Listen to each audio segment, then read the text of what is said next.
I always wonder how long I'm live on the various places I'm streaming to before it announces that I'm live. So I got to do a little dance beforehand.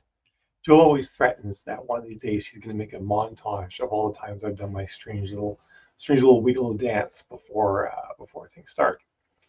Pardon the mess in the background. I mean, there's oftentimes a mess in the background, but we are moving domiciles, so stuff's getting packed up. And nothing makes for better packing than like random sheets. It's the best packing material because bubble wrap's expensive. I swear, like boxes in bubble wrap, they're like gold. Like I think I'm gonna start hoarding bubble wrap from here on out. It's like we never throw bubble wrap in this house. We keep it forever. It stays with us eternally. So that sounded almost cultic or something, didn't it? I'm watching a video on conspiracy theories right now, and I think it's affecting me. It's by ContraPoints. She's pretty awesome, um, and she only does a couple videos a year, but they're like 2 hour epic documentary videos, so they're pretty good. So who else are here today? Say hi. Let me know who's around. I see there's a few folks out there. I'm Mallory Cooper with the Writing Wives. If you're here, you probably already know that. I don't like to introduce myself that often. I just sort of assume everybody knows who I am. But of course, I write a lot of books and or have written a lot of books. Will again in the future write a lot of books. Am currently writing a book, and then of course I work with authors on helping them market their books and advertise. And it's been a tumultuous year in the land of advertising, which we'll definitely be talking about. And page reads have been really strange this year. What I'm seeing in the trends um, has been it's been a little bit hard to predict what you can expect from any given thing. So we'll chat about that too. Hey Stan, how's it going? So Stan, one person like says hi, and everybody else is just lurking to see how it is. That's fine. It's okay to lurk. Lurking is accepted. But of course, as with any lunch with Mel, you guys are welcome to ask any questions you want to ask, um, and I shall do my best to answer them. I need water. I've been I've been doing like so much garage sailing, like reverse garage sailing, where I'm selling things out of the garage and tools and whatnot. But I think we're almost done that. Like today's gonna be like the last day of like, well, no, it's not the last day because next Wednesday we're doing the Great Wood Sale, where I'm going to try and sell basically as much of the wood that I have as I possibly can. So I don't. Oh, there's my phone. Like I thought I lost my phone for a second. Um, and then we have the Great Lego Sale is going to happen as well, where we sell a bunch of the Lego that we have. Hey Rosalie, how are you doing? So there was no lunch with Mel last week because I was going to be in at NOLA for the Writer MBA conference, but I ended up not going to that. But we still had so much to do with this impending move that we're doing that I didn't get a chance to do lunch with Mel. But we shall be back on our regular schedule for the next couple of weeks um, of lunch with Mal's. So we'll do like next Thursday, the Thursday after. I don't know for sure about the 17th because it's going to depend if we have internet set up in the place that we're moving to. But certainly by the 24th, we'll be back on our regular Thursday schedule. Although the crazy thing is, I'm not sure if like we're changing time zones. So does lunch with Mel start happening at a different time of day, or does it happen the same time of day, but it's no longer Mal's lunchtime? I'm not entirely sure which way I want to go with that. Hey William, how's it going? So yeah, that's one of the many questions that I have to ponder. But for those of you who do our writing sprints with our Storyteller Lab site, those are also going to keep happening at pace as well. In fact, the next one is this afternoon at 2 p.m. Eastern. So I was going to bring up another window here because I kind of want to show like what we're seeing a lot in reads right now. I'm curious if anybody's seen an increase in sales and or reads and or royalties since the weekend, and how that's looking for folks. I've seen on a lot of accounts like mid-March, because we're at the end of March now, right? Yes. Time is ephemeral. Mid-March really dipped a lot, but things have been sort of like naturally picking up again afterwards, which I'm quite excited about, because it can be really frustrating sometimes when you're like, I didn't change anything, just everything stopped working. And it's quite nice when everything starts working again, which I quite like. Let's see if this one will be a good example of what I'm wanting to show. Yes, yes, it will. It's going to zoom a bit so that there's no identifying information in here. All right. Share screen. You always have to be different, William. No. That's good. I'm glad. But yeah, you were starting all new ads. Of course, that can help too. I was thinking more like the longer running ones I was doing, but that's good to know that like the switching around that you're doing worked. This is the sort of thing I'm seeing a lot. Actually, mid-March did have like a weird spike for some people, but like February was a lot more like the end of March, and then for this particular person, and then March dipped a bunch, and then since the weekend, things have been climbing quite a bit. And I'm seeing this sort of behavior with a lot of accounts. Maybe not all of them quite as pronounced as this, but it's been a nice trend lately. I'm not sure exactly why that's happening. I'll embigger it a bit for everybody. I don't know exactly why that's happening.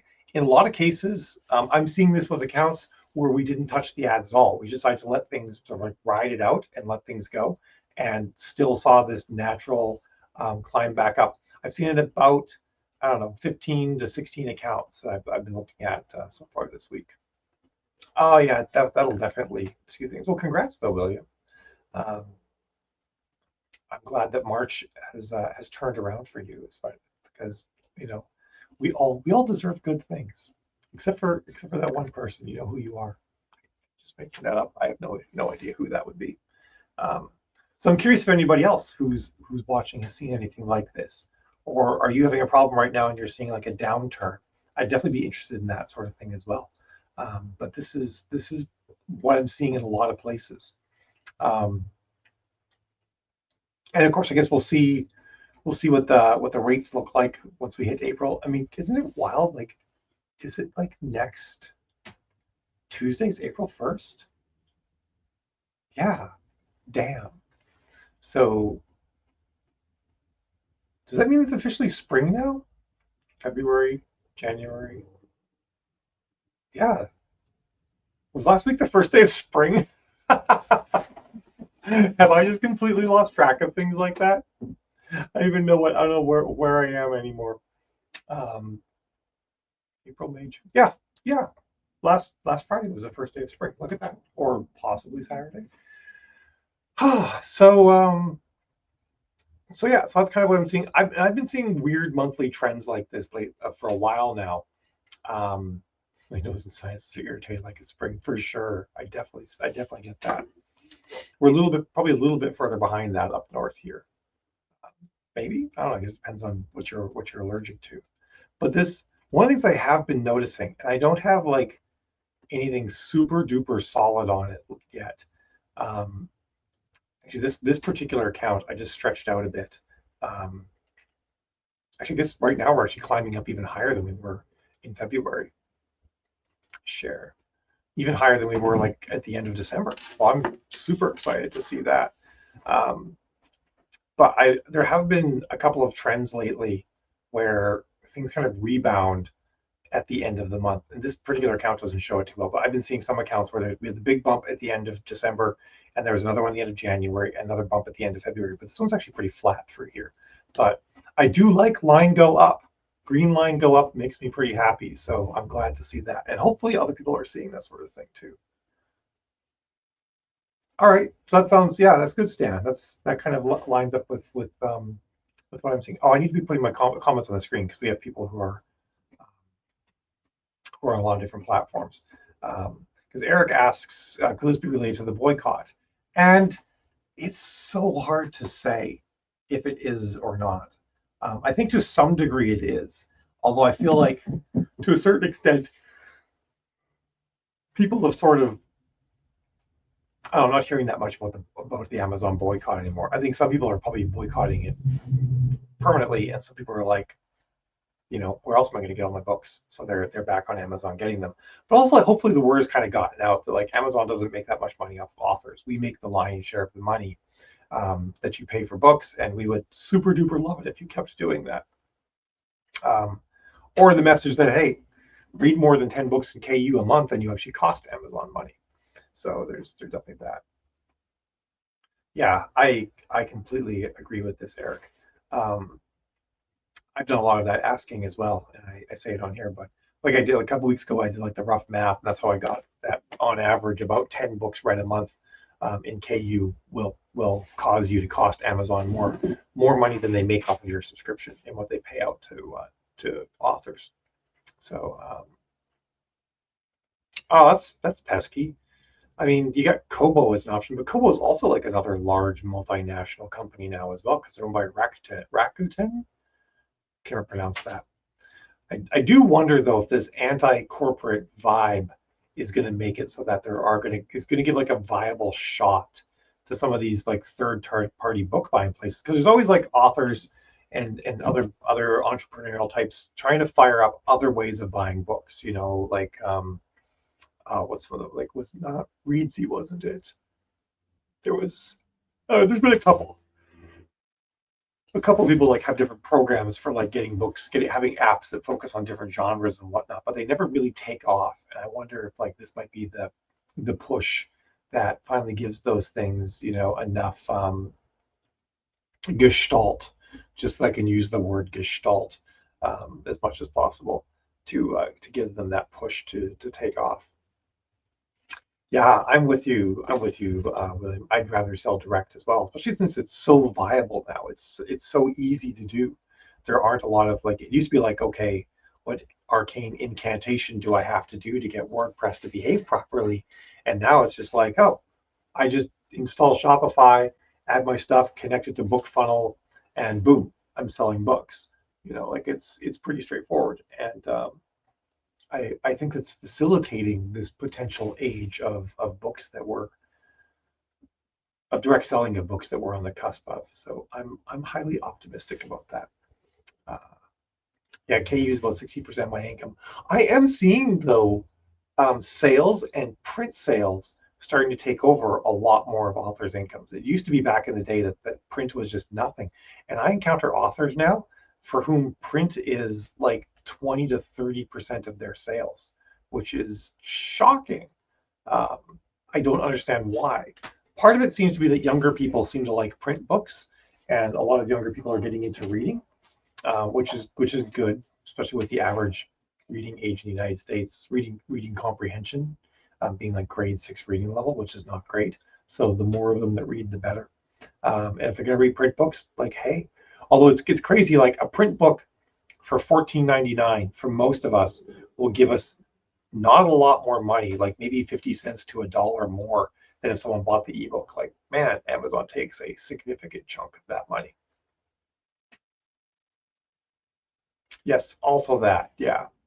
I'm hopeful that that happens less. I'm trying to think of like, and the boycott really won't affect that, but maybe people who actually care about their businesses, will have like maybe they'll have more of a moral stand against Amazon with these other options for books that might help out. That'd be nice. Yeah, I'm with you, Eric. Because it used to be grade 8. Something to the tune of 80%, 20% of Americans have functional illiteracy, which means that like they can read, but they're not like literate in that they can read a paragraph and then glean meaning from it, kind of thing, which is unfortunate that it works out that way. Oh, well. It was nice seeing you for a little bit, Carolyn. It's been a while since we've talked.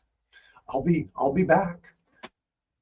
Yeah, and I'll like I'm actually curious. Where do most people attend from? I know William's Eastern Standard Time. I don't really know where anybody else is from. I feel like the majority of people are from Eastern Standard Time. So keeping lunch with Mal at noon EST probably makes sense because it's lunch for most people. Other than West Coast people, in which case it's like late breakfast with Mal. Really, Stan? That's crazy. Gotta find that younger audience. The problem is for sci-fi, like the kind of sci-fi that you and I write, our audience is just older. I think we don't quite write the sort of things in VA. All right. Oh, interesting. Look at that, William. You got a good chunk that's in print. I like that. Essential Time in Missouri. All right. So if I did, because I'm moving to it, the Atlantic time zone. So if I if I started doing lunch with Mal at the Atlantic time zone, it'd be way off for a lot of people. Um, and for those of you who were in the writing sprints on Monday, there was a protracted time zone discussion that occurred, partially because for some reason I thought that New Orleans was in Central, was Eastern time, not Central. Um, but I was corrected on that. But yeah, there's this little known time zone in Eastern Canada called the Atlantic time zone. Not to be confused with the Newfoundland time zone, which is another little known time zone in Eastern Canada, which is half an hour off of Atlantic, not an hour. It's bizarro. Hmm. Yeah, it's pretty steady, William. I was going to ask if you. I was going to say I wonder if it'll go up with you doing more video ads, but it looks like on average it's gone down. So that hasn't really changed that much. Yes, they do. You know what's really weird, William? So Quebec is EST, but when you cross over into Labrador, you skip Atlantic time and go right to Newfoundland time.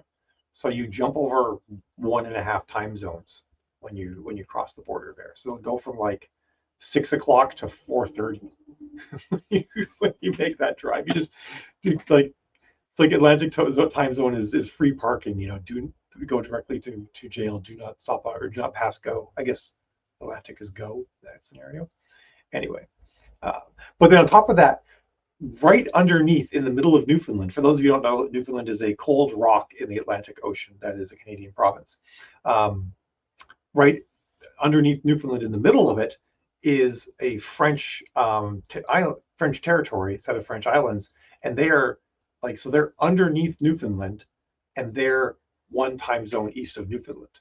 So you'll go east, but you'll go the opposite direction in time that you would normally go by going east. It's a bizarre situation up there.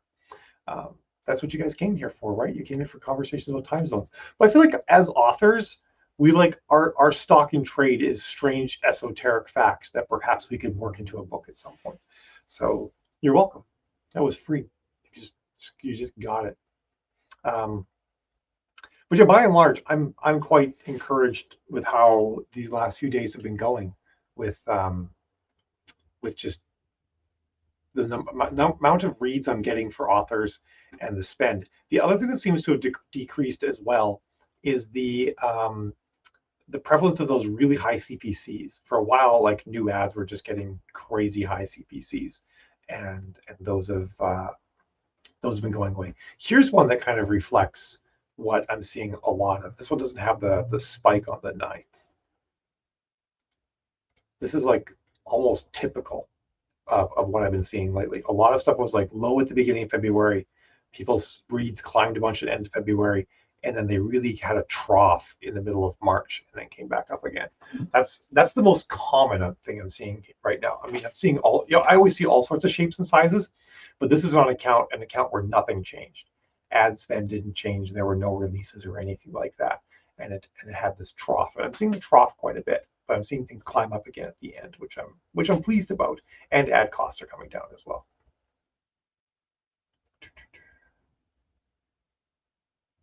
Any cautionary tales about switching books from one author name to another?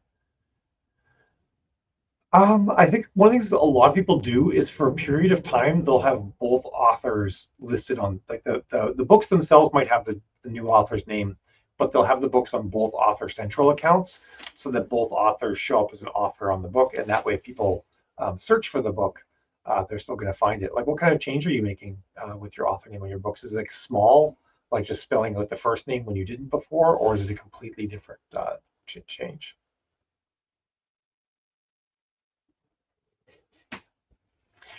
You do realize, believe that Chat GPT is wrong 67% of the time. Just a little side note for you there. It's like it's not like everything it says is wrong 67% of the time. It's like 67% of the time in the statements it makes, there's something that is wrong. Um, this is William's response to what I just said. Meh. The place to go is World Time Buddy. World Time Buddy is your buddy. WorldTimeBuddy.com. Check it out. So this is for like people that I do calls with, and I can pick a given date, so I don't have to worry about like daylight savings time. Okay, 9 a.m. in Danvers, which is where I am, is like 10 p.m. in Seoul, 9 p.m. in Kuala Lumpur, 1 a.m. no midnight, in whatever. So I'm all about World Time Buddy. It's my buddy. Aeon Timeline is very good. If you guys aren't familiar with Aeon Timeline, if you want to manage like detailed timelines for things, Aeon Timeline is really good software. And then you can also like export what it produces and use it in a website too, if you ever want to like have some cool stuff for your reader. He's got eyeliner everywhere. All right. Eric says, yeah, high CPCs and saturating my audience caused me to pause for a bit until I have more books out. I'm a fucking perfectionist with the day job. How many books do you have out right now, Eric? I'm way more curious. So AI summaries if it's going to be useful to a discussion. We're supposed to rely on AI like that for information. Yeah, I tend to as well. It is worth noting that if you want to have Google, at the very least, not give you AI summaries, you just have to curse in your query. So you just say like, what fucking time is it in London right now, or something like that, and it will skip Gemini and just give you the answer. Although sometimes it actually includes the word fucking in the searching, so it's not foolproof. Let's see. Trying to move books into a new pen name and eventually end original name. Probably will go ahead, have new covers, new etc. Cool. Yeah, I think that's the main thing you're going to run into is you just want to still be searchable by people. So like I said, the way that a lot of people do that is they'll just make it so the book has 2 authors on Amazon, so people do search for the old one, then they'll still find you. If you don't think you have enough of a readership that you have to worry about that, then you might not even need to do it. In that way, you might almost get like a relaunch kind of vibe from it too. That's not bad. Are they all in the same series, Eric? The books you've written, or are they all different series? Are they standalones? Because 5, if they're all in one series, can be enough to start running ads for. Featured in the Books of Cthulhu series. Oh, sorry, my phone. I'm like, what does that sound? My phone's ringing. Just a moment. Ah, I don't.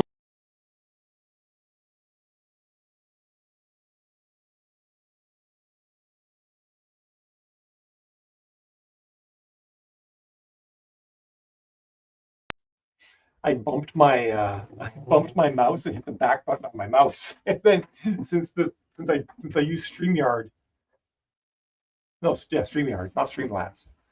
It's in a browser, and I went back and was suddenly not in the browser anymore. But yeah, since we're moving, I have my ringer on for various and sundry reasons. I might be getting calls. It's back on now. Is it? Oh, okay. Yeah.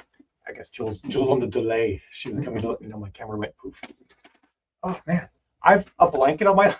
Everything's falling apart here, people. I have a blanket on my lap, and I keep rolling the chair over it. It's driving me bonkers. I'm gonna be okay. I'm managing here. All right. I'm resituated again. It's not embarrassing at all. Watch me just like next year's gonna fall out of my chair entirely. That's how this is going. All right. I don't even know what the Books of Cthulhu is, but it sounds interesting. It sounds Cthulhu-y. 6 books for the last 5 years. Very ups and downs, made otherwise. All right. That sounds good. Standalone tour in a series. Okay, yeah. Then you don't really have enough. I would say enough sort of to hit a critical mass. You probably do. You're right. You do need a few more books. Cosmic horror novels this year, though. One just finished copy editing phase. One hitting copy editing phase as well. Then they're scattered across several genres. Cyberpunk, cosmic. You're like doing authoring in hard mode there, Eric. I hate to say it.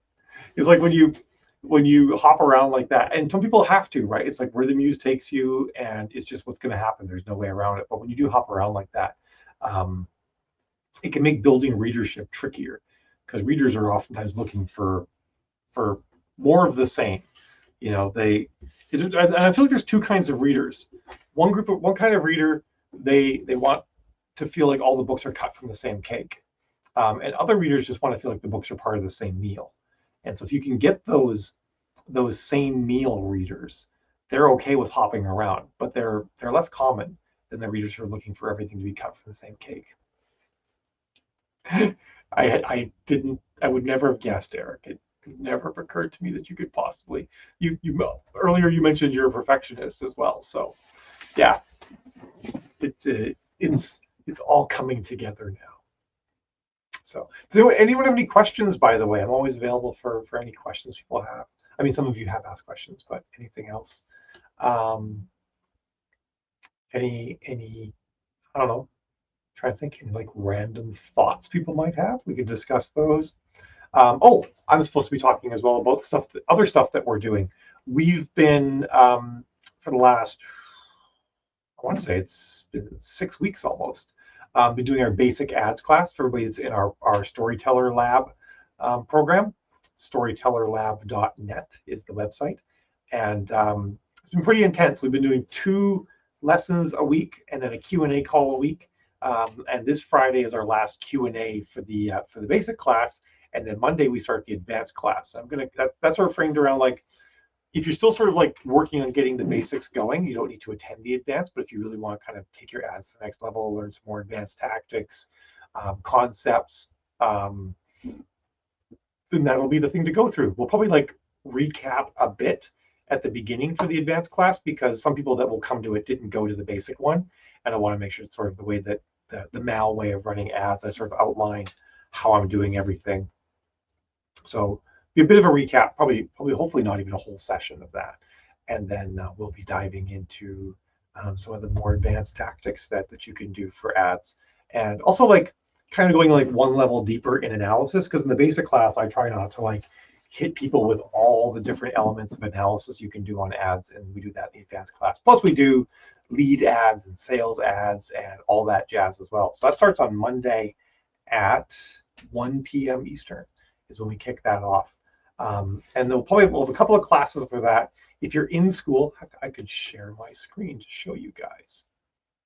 The first batch are all on the calendar now in school. So for those of you who don't know, School is the software we use to run our courseware and stuff like that. So yeah, so we've got the first advanced class is on Monday, and then we've got the Q&A on Friday, and then we'll have Tuesday the 8th is the next one, and then there won't be anything in the advanced class until the 18th, which is when we'll have the Q&A, because that's, you know, our move is between the 11th and the 14th, and then there's an area of uncertainty in the week of the 14th around when we'll have internet.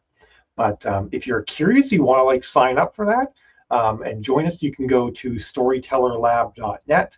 That gets you in. It's $47 a month, and you're going to get access to all the different classes and courses that we run, as well as our community, which is our forum. And it's pretty darn active. Like if you look at this, we've got some of them kind of jump back a bit. Does that long ago? Oh, October 24th, just an ad that came back. I'm like, wait, there had to be more. But you'll see like there's been a lot of posts in the last couple of days. So it's pretty active for an off Facebook community, which Jill and I are like super proud of and really stoked about. Oh, it's only I thought we got up to $47 a month. I didn't realize we were still at $37 a month. That's exciting.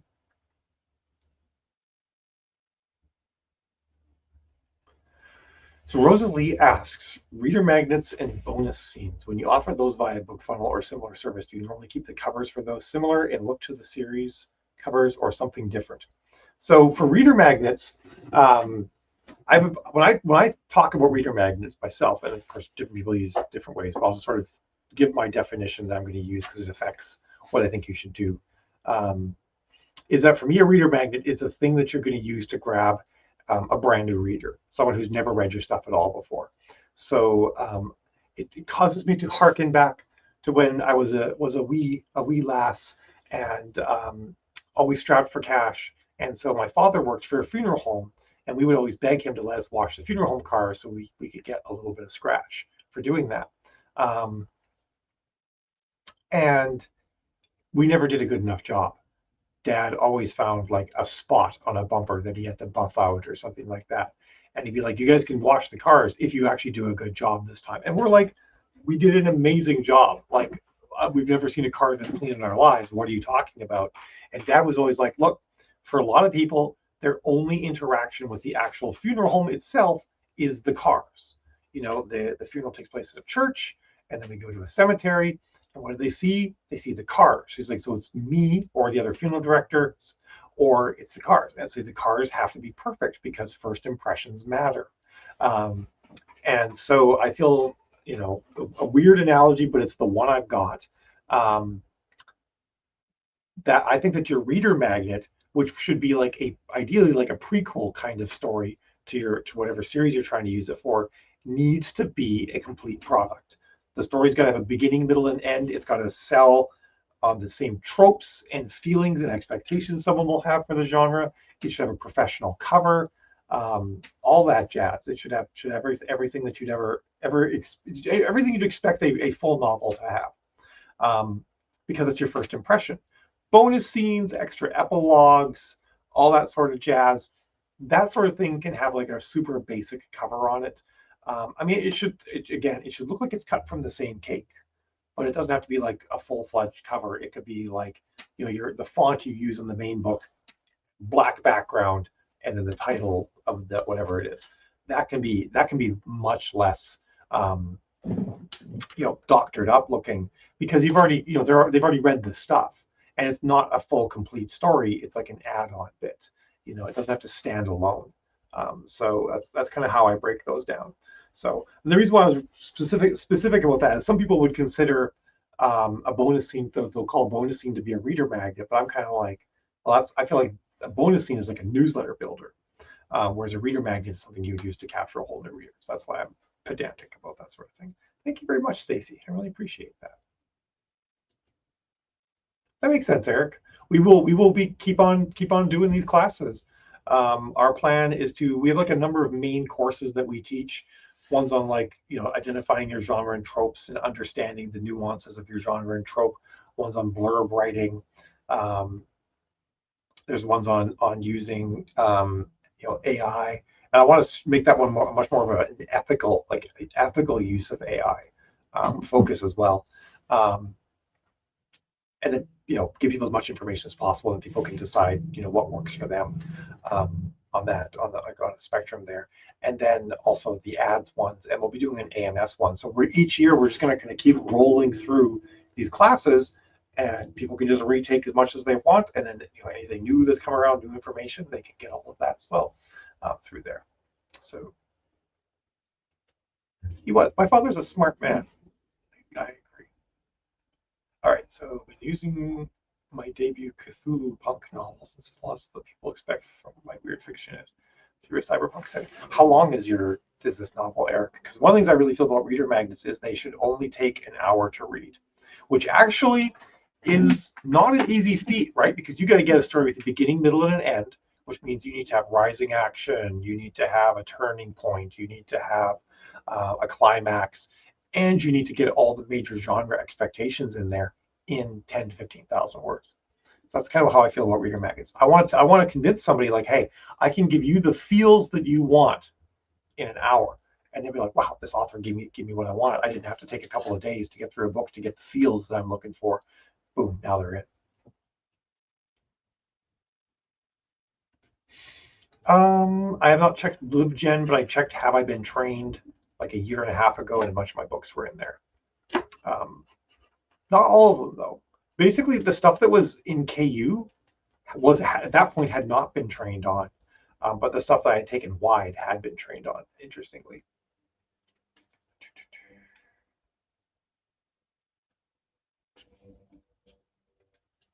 It was July of this year, though, right? Not last year. I'm pretty sure it was this year, if I remember correctly. Amy says, do you know how often you'll update the AMS ads class, or not much change since the one currently up on school? Not too much has changed. There are some changes in the platform, though. like the fact that you can now run book ads off the book sections of Amazon, which I don't think is a fabulous idea, unless you're like really looking to scale up. But yeah, it's probably going to be mostly the same. I might try to make it a little bit more concise, because last time I did it with Felicia and we kind of did a lot of questions mid-flow. I guess it won't be more concise because it might be a multi-day thing, but the segments of it will be more concise. So I think it'll be good. You absolutely could, Eric. Yeah, absolutely. If, like I said, if it touches on all the main sort of, and I think it would, from the sounds of it, like tropes and expectations you want to give readers, I think that would make a lot of sense. Yeah. So novelette is like what, like 12K, 15K, if I remember correctly. 58,000 words. That's like flash fiction for me. I mean, don't get me wrong. I've used much longer reader magnets as well, but I'm kind of of the opinion like, hey, I want to hook people something short, and then they can pay me money for longer stuff. That's good. That's good, Monique. This year. I thought it was this year, but this year's been weird.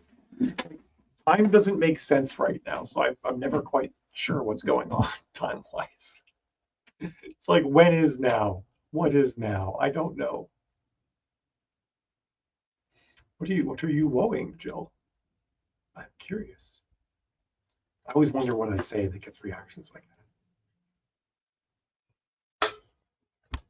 So yeah, that's kind of where things are at right now. I'm stoked for the advanced class. I'm gonna, I'll let people know what days are gonna be. We'll do a syllabus on the first day. I'll let people know what days are gonna be direct sales and stuff like that. So if you have zero interest in direct sales, you know what days you can skip. Which means I have to dredge up a direct sales website. I shut down my Shopify site because I don't use it anymore. But most people use Shopify, so that's what I'll teach. I'll remember to do that. But yeah, we're going to be covering a lot of cool things, and more detailed analysis will be going on, and then we'll also be talking things like funnels and all sorts of jazz like that. So it'll be good stuff. They absolutely have, Eric. Yeah, and we're in the midst of a move, so everything is happening way too slow and way too fast at the exact same time. I thought you did the advanced class once before, William, like back in the day. Am I just misremembering? I thought you did the one because we did it last September or August. So we started it late August. I thought you were in that for some reason. And yeah, I'm stoked too, William. Or not William, Stan. I'm stoked too. And William, I probably did. It's entirely possible, yeah. Well, it'll be good. It'll be a good refresher. And good things to play with. All right, I am out of words, which seems to happen lately around 40 minutes in. So we've hit that point. But anybody have any last questions? Anything that's on their mind that's going down? I feel like nothing like groundbreaking is happening right now. I feel like a lot of treading water is going on, and waiting to see what comes. But I think currently, I think one of the things I guess I should say is like I have had doubts over the last 6 months about like the long-term viability of Facebook as an ad platform for authors. Like, will it continue to be functional for us, just based on ad costs and whatnot? And while the fluctuations we've been seeing in CPCs lately have not been super encouraging, the fact that I'm seeing the cost per click come back down again suggests to me that some of the issues we've been dealing with Facebook might be just growing pains on Facebook's side as they roll out more and more AI for things, and that their targeting systems get a little bit wonky every now and then, and not like the platform itself is slowly dying and is not viable anymore. I am still excited and eager for when they open up Threads advertising, because I think Threads advertising will be good. I was seeing a bunch of ads on Threads for a while and they went away, so hopefully that means that they did their beta and they're getting ready to roll it out for realsies. So okay, that makes sense. So it might be new stuff for Stacy. All right. Yes, I too hate Meta's AI targeting. It's the bane of my existence, I think. I think it made everything so much easier. Wait, William. what is Threads? It's Meta's answer to Twitter. Meta made their own Twitter called Threads, and it's actually pretty good. I actually think it's better than Twitter, and it's I don't know what their user count is yet, but it's pretty high. It was when it came out. It was I think it hit 1 million users in like under an hour. So it was at for the first couple of weeks the fastest growing social media network ever. Uh, it's like the corporate version of Blue Sky, I guess is what you could call it. Um, and it'd be cool if they actually get ads running on there. I do need to get on my docket after we move to really reinvestigate advertising on Reddit as well. Because in the past, it's never been something that I think has been super viable. But Reddit is going more and more corporate, which could be good or bad for ads on Reddit. So I'm going to play around with that too. I only keep Twitter for YouTube? I don't understand that statement, Monique. I am confused by what that means. Why do you keep Twitter for YouTube? I'm like just gonna sit here silently now until it's explained. Are your login shared or something? Like they should be entirely separate. Huh. Also, I just realized, Monique, you're on Facebook. You're usually on YouTube. The world is turning upside down. It's a crazy time. Oh, okay. I got you. Best way to get a hold of someone on YouTube. I understand. That makes sense. Yeah. I know a lot of people have Twitter for like one or two things that they follow or communicate with. They're still on Twitter, so that makes sense. Um, oh, there you go. Editing a video. So yeah. But Threads is pretty cool. I like Threads a lot. I think Threads actually has the best targeting algorithm too. Like I can really tune what I want to see on Threads, and it's pretty good. Yeah, you're probably still a week or two away from that, aren't you, Judith? But yeah, we're wrapping up. So I'm actually bidding everybody farewell. And I will see you guys, for everybody who comes to Good Old Lunch with Mal, I'll see you folks in a week. And for folks who are in our roundtable, I'll see you guys in like 15 minutes. And then for everybody doing sprints this afternoon, that's the Sprints with Storyteller Lab, I will see you guys in like an hour and 15 minutes. So have yourselves a fabulous day. We'll talk to you later. Ciao.